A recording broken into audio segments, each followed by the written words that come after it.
now I think we get to one of the core issues when it comes to that. And unsurprisingly, a lot of the architects of the JCPOA, the Iran nuclear deal that was signed under Obama in 2015, heavily criticized this MOU.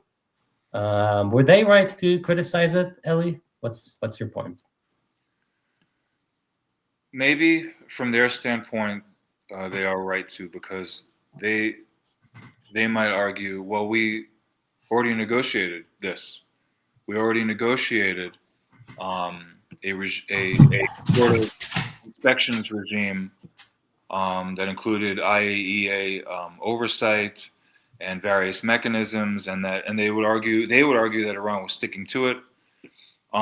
So from their standpoint, maybe. I think that the jury is still out on this one. Me personally, my first instinct um, of course, to disbelieve that the Iranian regime is going to follow through here.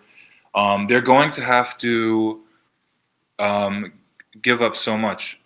They're going to have to allow inspectors into all sites, including Pickaxe Mountain, which isn't mentioned enough.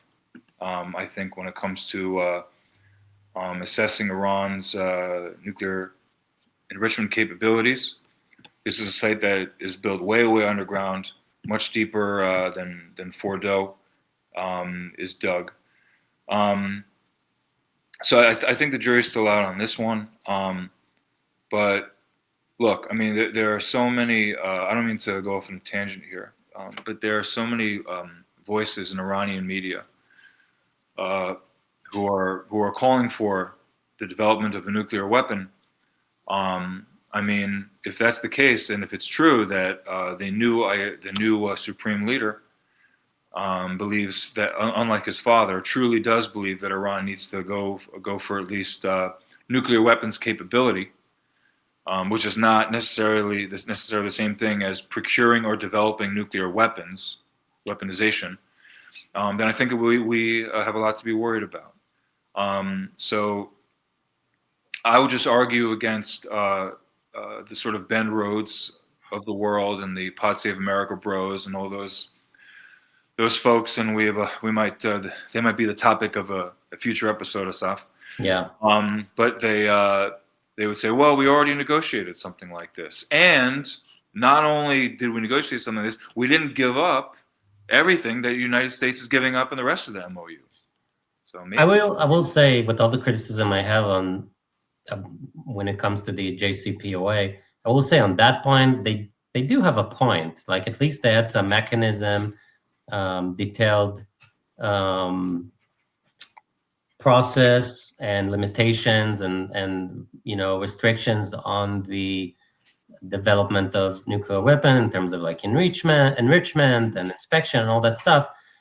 Something that I'm missing here, I just don't see it here. All we get is like a "trust me, bro" promise from the Islamic Republic. They reaffirm that it shall not procure or develop nuclear weapons. Okay, fine. I also reaffirm that I'm not going to develop nuclear weapons.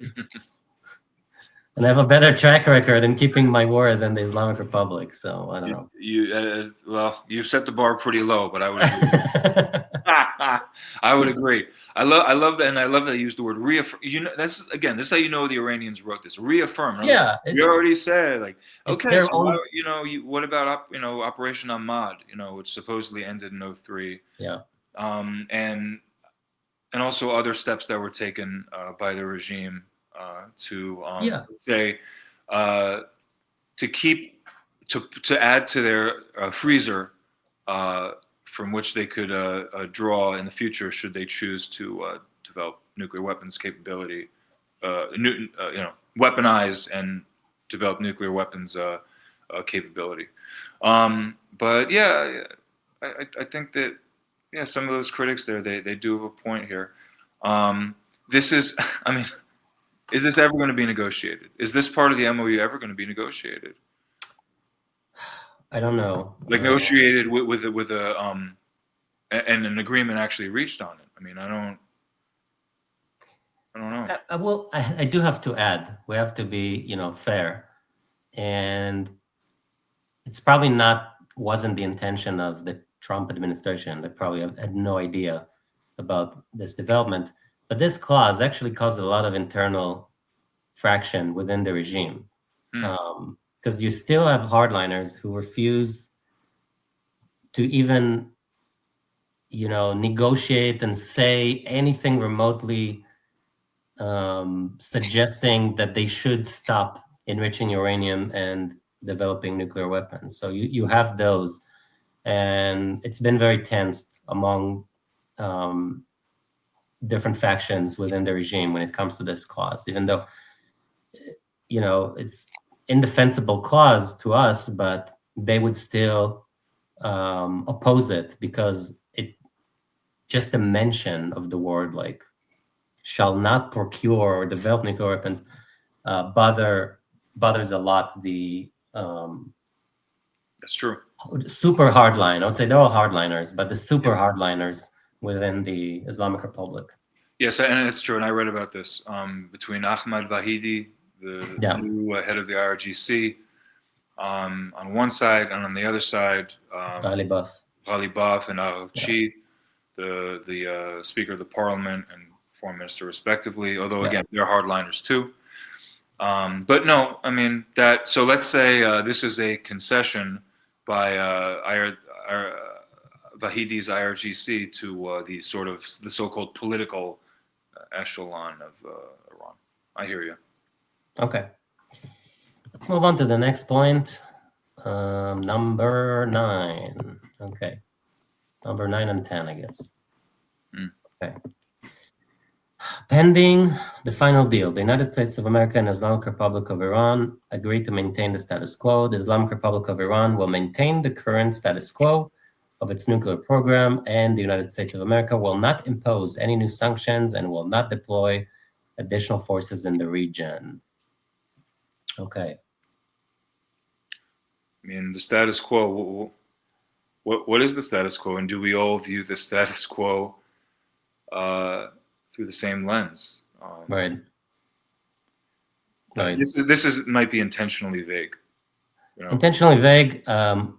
Also, there's so many concessions that we've seen throughout the previous clauses that it's pretty insulting that you have this point of the Islamic Republic of Iran will maintain the current status quo of its nuclear program.